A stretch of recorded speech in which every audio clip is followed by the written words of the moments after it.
just want to welcome everybody. I'm Anna Wyckoff. I'm the Communications Director of the Costume Designers Guild, Local 892. We are a labor union, so we celebrate costume design and we also take care of our members.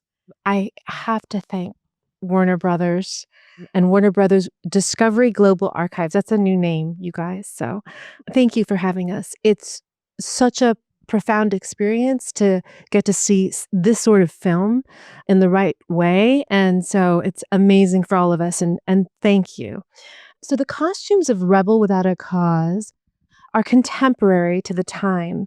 And, Moss Mabry created the looks just as an answer to director Nicholas Ray wanting to kind of capture this teenage angst. It was all directed to a new audience of teenagers. And no one, of course, expected how powerful that would be. That coolness has actually lasted generations. I mean, if you want to think about this film's impact, I like to say, think of every high school in America. And they're still dressed like that. So, I've heard people say, oh, it's just such a plain costume design movie. But if you think about the impact, it's profound. I'd love to get some context in here. And so let's go right to Jeff. And can you please tell us about why the archives were founded and why we are so lucky to be able to view those pieces? Sure. Basically, the archive started, with maybe the exception of Disney, studios really didn't have official archives for a long time. So I'll give Warner Brothers credit. The origin was back in 1991. There was an exhibit on the history of Warner Brothers at the Georges Pompidou Center in Paris. So the heads of the studio, Bob Daly and Terry Semel, went to there's a Warner Brothers archive down at USC. It's stuff that was donated to the university in the 70s. Long story, and the head archivist of that is a man named Leith Adams, whom some of you might remember. Yes, and he was the head of that collection at the time. So they went to him to put together the exhibit for the showing the history of Warner Brothers, and it was a huge success. And I believe it went to MoMA after that. So very successful exhibit. And then they asked him to create what was called then the corporate archive at Warner Brothers, and that was founded in 1992. And I came on in 1994, and it was very small. There was only about 5 of us, and our first big task was to create the Warner Brothers Museum on the lot, which was over there. Sadly, it's no longer around anymore, but it was around for almost 25 years, and it was a great exhibit. And we had a lot of stuff from Rebel Without a Cause, believe it or not, and James Dean-related stuff on display. But myself and my fellow archivists, we love the history of movies and TV and the history of the studio and the entertainment industry. And so we're just doing our best to keep it alive, keep the history alive, and keep the objects and everything we have, props, costumes, business files, photography, to keep them in as best shape as we can, and also to share them like we did outside in the lobby. It's a tremendous effort and so rare because I'm sure you all know they just dumped all that stuff or that went back into stock and got recycled. And so for someone to have the heart of preservation and to see these as cultural objects that would last and tell a story far beyond their time is so prescient. We are so lucky. And the sort of work that they do down to the sequin and matching things is unbelievable. So thank you for that. Kimberly, can you please tell us about fashion in the context of this film? So for the women in the picture, I could just say 1947. That's the story. That's the year that Christian Dior's La Querelle collection, which is now known as the New Look, came out. Prior to that, 1942 to near the end of 1946, the United States was in a period of rationing. And so the amount of fabric that could be used, the types of fabric that could be used, the amount of detail, the colors, the dyes were restricted. Everything was restricted. So Christian Dior swung the pendulum to the other side. The austerity that we now know and love of the 1940s was abolished in February 1947. He used yards of fabric, the most luxurious fabric, the fuller skirts, the longer skirts, the softer shoulders. everything that we see in this movie on the women is the direct result of Christian Dior's new look. I have to say, for those of you costume designers, learn about 1947 in Hollywood because it was a crisis point, and it's a very interesting story that nobody saw that coming. So everything you see here is because of Christian Dior, really. He was prescient and he defined really 1950s style and early 1960s style. For the young men in this picture, a debt of gratitude really goes to Marlon Brando. 1951 was Streetcar Named Desire. 1953 was The Wild One. And he really was responsible for most of his look in both of those pictures.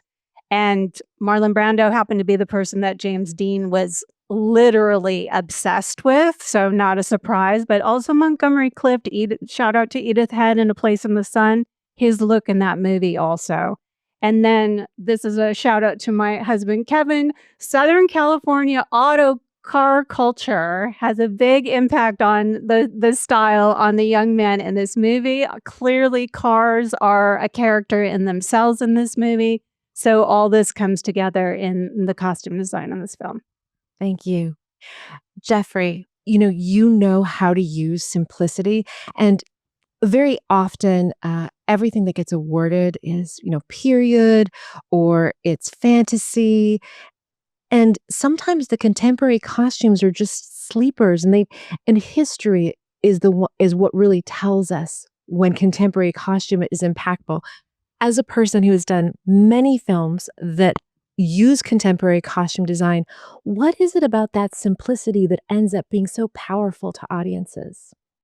It speaks to a reality that audiences understand, I think. And there's a reality going on up there.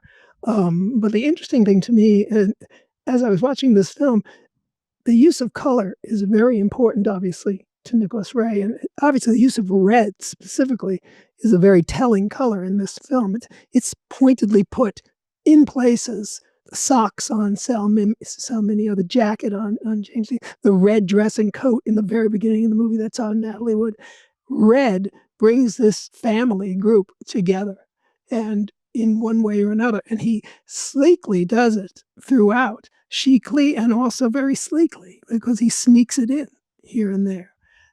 But red is obviously a very important color.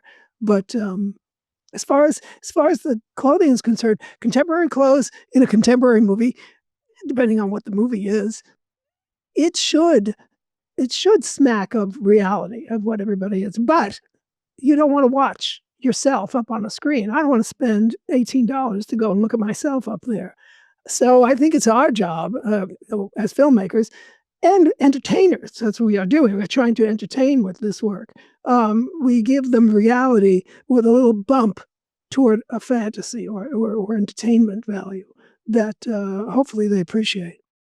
I mean, absolutely. And they do. And I actually didn't think about that thread of red kind of pulling the audience through. And it's throughout the film. You can pick and you see it. They point it out. Sometimes they point it out. I know you obviously do watch the film. I got the memo.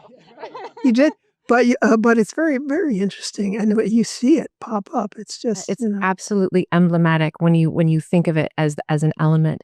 Jeff, can you tell us about the release? One thing I'll just add to what Jeffrey said is I think it's not really mentioned just how incredibly well shot this Rebel Without a Cause is. And then, of course, at the opening credits, like, oh yeah, Ernest Haller, Gone with the Wind, Maltese Falcon, Mildred Pierce. Yeah, okay, makes sense. Especially in the planetarium at the end when it's got it looks like the water effect on James Dean. Really, really spectacular. It's just amazing to think that James Dean really only experience of his three films that he starred in, he only experienced the reception to one of them because he had passed away about a month before Rebel Without a Cause came out. I believe it came out in New York earlier. I should have memorized the dates, but it came out in New York City, I think the last week of October. He had passed away on September 30th, 1955. It came out the last week in October, and then it opened here, I believe it was November 9th, 1955. And then since I'm an LA native, I took a look where it opened, and it opened in 4 major theaters. It opened at the Pickwood in West LA, which is no longer there, the Wiltern, which is still there, the Pantages is still there, and then the Academy in Pasadena, which is now 6 small bargain theaters. And then also 6 drive-ins. And what was interesting too is if you around the same time, actually around this exact same time, Warner Brothers Television came into being, and their first show, which was on ABC, was called Warner Brothers Presents, and it was an anthology show. Each week they alternated every 3 weeks. The shows were Cheyenne, Casablanca, and Kings Row, 3 series. The only one that really survived from that was Cheyenne. But what's interesting is one of Jack Warner's great ideas at the time was, we'll use these TV shows, because they were very resistant to TV, as a lot of the studios were, to use that program to promote upcoming theatrical releases. So you've probably seen on several DVD extras, they always had a segment, I think it was at the end of the show, called Behind the Camera, where they'd spend about 8 minutes or so talking about the other films. And what's interesting is that just in early November, there was one of the Behind the Camera segments was on Rebel Without a Cause. And you can see it on YouTube. They're all over the place, but it's amazing because they do not mention James Dean at all. He's not mentioned. He's shown, there's clips, they interview, Gig Young interviews Natalie Wood. I think there's more than one segment. That's the one I just watched recently, but they don't even mention his name in the whole thing. So the pain was still there, to the point where they thought they just couldn't even mention it. But of course, with the incredible reception to the movie, he became an icon instantly. The reception is amazing, and it's still lasting. I mean, I feel like when I watch the film, I almost know every single frame of it from stills, that's been dispersed. And I think one of the most powerful aspects of it is the authenticity, which is within every single scene. And I know that Nicholas Ray did a lot of research in order to create a really true representation of a teenager at this time. Kimberly, can you tell us a little bit more about that? He really trusted teenagers. He valued their perspective on things. I think it's important to remember that at the time of this picture, teen culture was very new. It's like for most of history, as soon as a child was able to work, they worked. And this is really the first generation that had an honest-to-God childhood. The parents and grandparents, they were physically struggled through their lives. They had World War I, they had the Spanish flu, they had the Great Depression.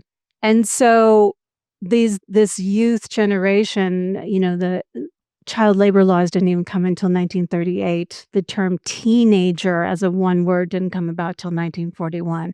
This is all brand new. And so he really did, like you said, this diligent research, and also listened to who he had cast in the movie. He really wanted it to be authentic. These were kids that also were in gangs, the Athenians. So he really took their perspective to heart.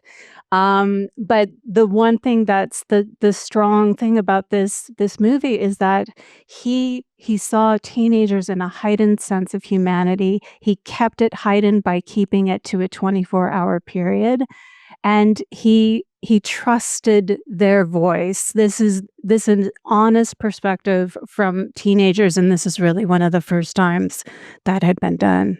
It's so interesting. I think, Jeff, you can add something about the person that you knew that was a friend of the archive. Yes. Frank Mazzola, who was in the film, who played Crunch. Isn't that his name, Crunch? He's the one that gets shot by Sal Mineo on the staircase. Yeah, he was a good friend of the archive and of the museum when it first opened. And anytime we had an event, he was always there. Really great guy. But he was a Hollywood High graduate, and he not only acted in the film, he's a consultant to the film too. He taught, Nicholas Ray wanted to know, be realistic in the knife fight.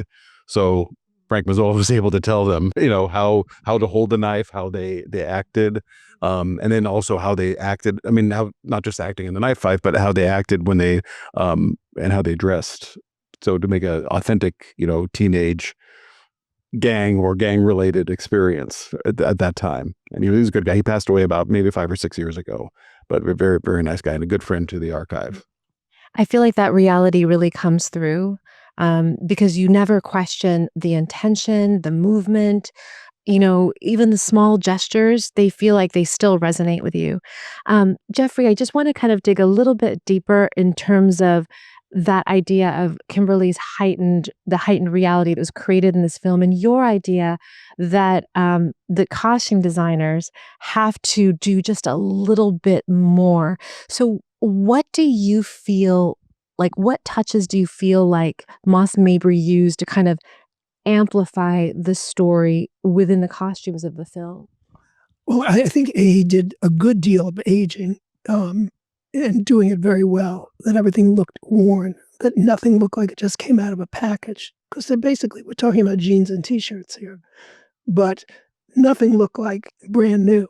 It was shaped to the body that it was on. It fit the body that it was on. It was exactly what it should be. The jeans you could see are worn in certain places, like they look real. But I think, and I don't know this for a fact, because it was made in 1955.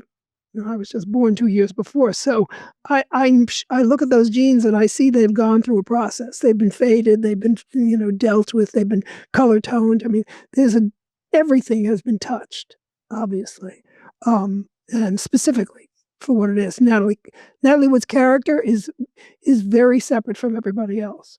And you can see, when you see the parents, all the parents, I mean, Natalie Wood's parents, you see Jim Backus, that set of parents, and you see their socioeconomic life on their clothes and what they're wearing also. You see the way Jim Backus looks like he's a businessman, whereas Natalie Wood's father has got a little more money, he's a little more push, he's a little more sort of elegant. Look at those pajamas that he's wearing in that doorway. I mean, come on, really. I mean, you don't get better than that. But Moss Mabry was obviously, he was dressing characters in a very simple way to get across a very simple yet extremely complicated story. And I think he achieved both. I think he gave us both in Natalie Wood's wardrobe, in juxtaposition to the boys' wardrobe. And there was only really, aside from the mothers, there's only one girl in the movie. I mean, Natalie Wood is it. She's the only female. And and in that time, also, dressing women in movies meant something. You had to make them look like something. You couldn't just send them out there in a pair of, unless you were doing Calamity Jane or something, I mean, in a pair of jeans and T-shirt. And so concentration on the clothing made sense. Look at the mothers. She's got a peignoir. She's got the nightgown, the robe, they've followed every rule of 50s songbook as far as the clothing is concerned.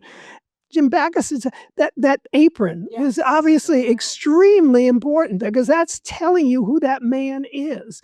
And they keep putting it on him so that you know who that man is. But it's very well done as far as that's concerned. I'm sure in 1955, even more so, because it was more shocking then. It was much more simple film than usually we go to see as far as that's concerned.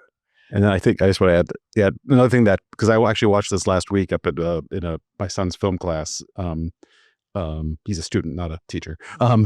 But so I watched it twice in a 10-day period, and it really stuck how great Jim Backus is. I mean, for someone who's used to Thurston Howell and Mr. Magoo and It's a Mad, Mad, Mad, Mad World. And it's very funny at the end of the movie. Did you notice this? That James Dean does an impersonation. He does Jim Backus. He actually, he's doing his father, but it's Jim Backus. He's doing Mr. Magoo. It was very funny. Yeah. I'd also like to talk a little bit about process. Kimberly, can you take us into Moss Mabry's research and some of his what he was up against with this production? I said he had a lot of sources of inspiration for this. Moss said that Nicholas Ray brought him a picture from Life magazine of some college students that were just going somewhere. And so Moss was like, okay, I understand the assignment. It is pretty, everyday, simple clothes. Got it.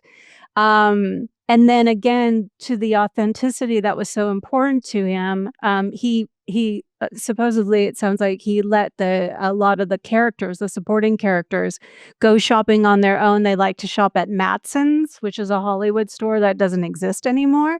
They were already shopping there. So to your point about them being worn. Some of them might have even been their own clothing. And then he also went to the Warner Brothers archive for some pieces. So Steffi Sidney, who plays that blonde girl that's always like on her shoulder, basically, she wore something from Dorothy Malone. Another of the boys wore something from Alan Ladd and Shane, the leather jacket. And then Natalie Wood's opening costume, she's wearing that fur collar, and that was worn on Betty Davis. And Moss thought that would bring good luck to the production. And then to the point of red, I mean, you cannot, Nicholas Ray wanted a primary color wardrobe. Like, he wanted it to pop. And red from the credits on. And like you said, it is part of every one of the main characters' wardrobes. We meet Natalie Wood in red. Jim Stark's iconic jacket is red. Sal Minio's mismatched socks, one of them is in red. By the way, that wasn't a Moss decision for those mismatched socks. Sal Minio actually accidentally showed up for work with those mismatched socks. But you see, Nick Ray was like, that's the best thing ever. And so he made sure to go back and reshoot scenes so that you really could see the socks. And then Sal Minio is in Jim's jacket in the end, and it's like he zips it up almost like a body bag. So it's like that red is just so, so important to the movie. It's so powerful. When you think about some of the films that came before, there was just so few films that kind of acknowledged the teenager and were catered to their audience. And so can you imagine being that first audience of teenagers that saw, so Jeff, I think that you can talk about being your mother was in that first audience of teenagers. I have some minor connections to it. First of all, for me personally, growing up I grew up in Glendale. So if you grew up in this area and went to school, you went to that planetarium many, many times on field trips. So that every time, it looks the same too. It's exactly how I remember it, and it's how it is now pretty much. But just a couple odd connections. I'll start with my father. Both my parents are from Glendale too, grew up in Glendale. My father was in a hospital in Glendale. This is probably late 1955, early 1956. He went in just for a few days for something. And one of his roommates was Wolf Rutherick, who was the mechanic who was in the car crash with James Dean. And it was still in the process of recovering, which I think took many, many months. So anyway, he's always told me that story. I thought it was interesting. I confirmed it a few days ago. But my mother, who I just saw a few nights ago as well, and we talked a lot about James Dean. She would have been 14 when Rebel came out. And boy, oh boy, was she a James Dean fan. She has a whole folder of stuff she saved, clippings and, like typewritten, subjects. Sorry, I'm not pro with the mic here. With clippings inside and little notes. And she also has about probably 12 pages of script from Rebel Without a Cause that she hand wrote from memory because she saw it so many times. But probably the coolest thing is that she actually went to the premiere of Giant within Grauman's Chinese, not as a guest, but as a spectator. And she said that everyone in the crowd, because it was, probably a lot of teenage girls there at the time. This is across the street in the bleachers from the Chinese when all the stars arrived. This is in, I think, October or November 1956. And she said there were rumblings around the crowd that James Dean wasn't really dead and he was going to show up on his motorcycle at the premiere. So whenever some guy would walk by in a red jacket, they'd scream, "There he is, there he is." And then a motorcycle would go by and there he is, there he is. And to top it off, and she had been, I'd known this story for a long time, but maybe about 10 years ago, I popped on the Giant DVD or Blu-ray, and there's a newsreel of the premiere, and they show the bleachers, and my mom's right there in the center. Yes. I showed it to her, and she's like, "Look at me, I was so happy." Pretty cool. So Jeffrey, I feel like, with your costume design is kind of a masterclass in cool.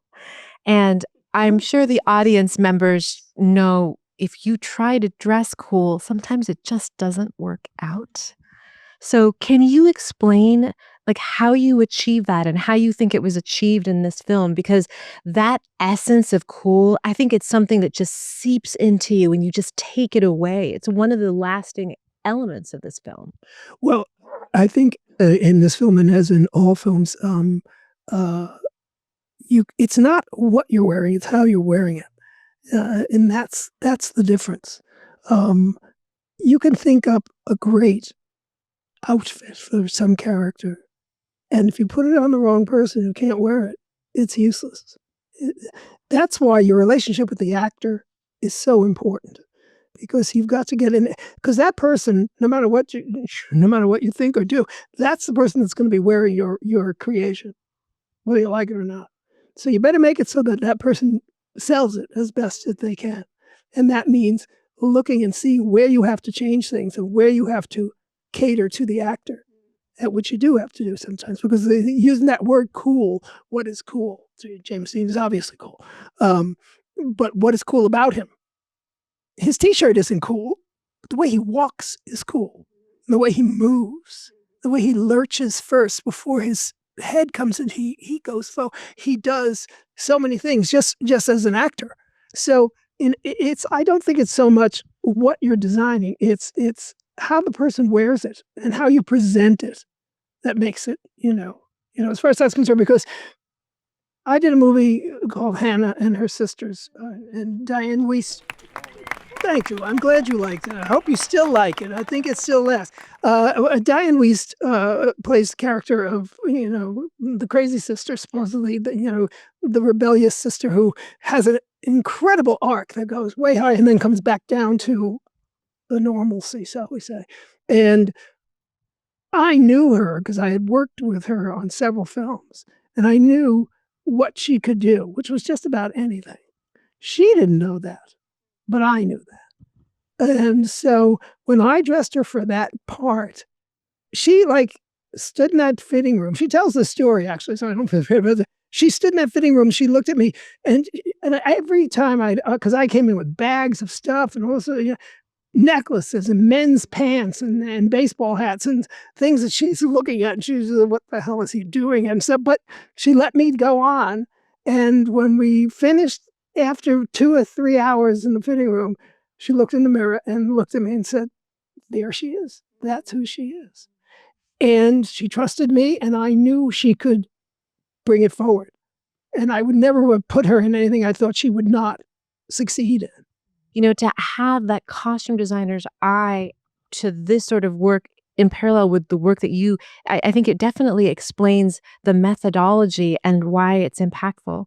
So I'm going to close on one last question, Jeff. And I think it's really important for us to know, what about the future? Like, this is such an amazing place. You guys do such amazing work. We're so grateful for the value that you've bestowed on things that weren't valued. What's the future look like for the archives?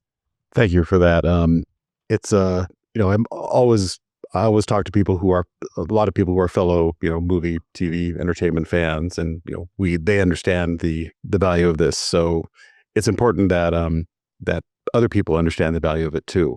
And I think the archive now is in a very good place. I'm just thinking back to my early days when we had to put stuff together from not quite nothing, but next to nothing, because all the stuff was just strewn about. I spent in my early years in the archive, I spent weeks in the prop department and in the costume department looking with set stills and with wardrobe stills, looking for costumes and looking for props.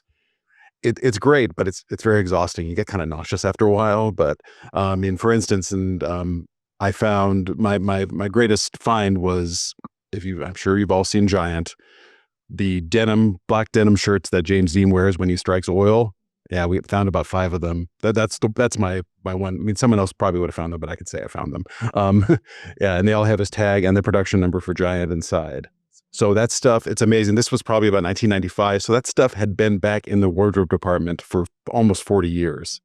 And there was stuff, no doubt, because probably around the late 70s, people started thinking, there's a market for vintage wardrobe or classic props. and stuff would get rented out. And oh, geez, I lost it. Sorry, here's $200. There's a lot of iconics. I mean, that red jacket, no one knows where that is. That's one of the great, probably the most iconic piece of a costume that no one knows whatever happened to it. But we have a lot of dedicated people who are, now we work closely. I mean, I'll give you an example. When the archive was founded in the early 90s, there's a lot of stuff from the 80s we didn't have anything of. Like, I mean, to name some iconic beloved movies from that era, The Goonies, we have almost nothing from that. The first Gremlins, almost nothing. Gremlins 2, we have a lot. Pee-wee's Big Adventure, we don't have anything. We get requests for that all the time. Now we are very closely aligned. Since probably the mid 90s, we are very closely aligned with the productions. We talk to, we're always involved in the production, and we get what we can. And that's the most important thing, to keep it. And we take care of it, and we get multiples sometime too. So if you see anything from Warner Brothers going up for auction, that's officially from Warner Brothers, don't worry. It's either a recreation or it's something we have multiple of. We do not, sell original stuff. But I think it's good. I think people understand the value of it, and just look at that. When you see those out there, those costumes, it's just amazing. That Natalie Wood dress that survived so long. It's just, it's something personally I'm proud of. I know my colleagues are proud of it too. And as long as, people care, we're going to be around, and we'll keep going. Can I share one last thing that will blow the costume designers in the audience mind? So we've talked about the importance of color in this movie. One of Moss's biggest challenges was that this movie was originally black and white. So he planned out everything for a black and white picture. They even filmed a week in black and white. And then because of the popularity of East of Eden and the rising popularity of James Dean and the popularity of Blackboard Jungle, Jack Warner was like, you know what? I think we should make this a very important picture, and boom, shifted to CinemaScope, shifted to Warner Color, which had its own challenges. So when I heard those stories, I just thought of all the costume designers out there and all the planning that y'all have to do for black and white versus color pictures. And I just had to share that one thing. So thank you. Thank you so much. And it's an amazing gift to the next generation of filmmakers. I want to thank all of you for coming, bringing your attention, your passion for film and costume design. Thank you so much. And thank all of you. Yes, thank you so much. Appreciate it.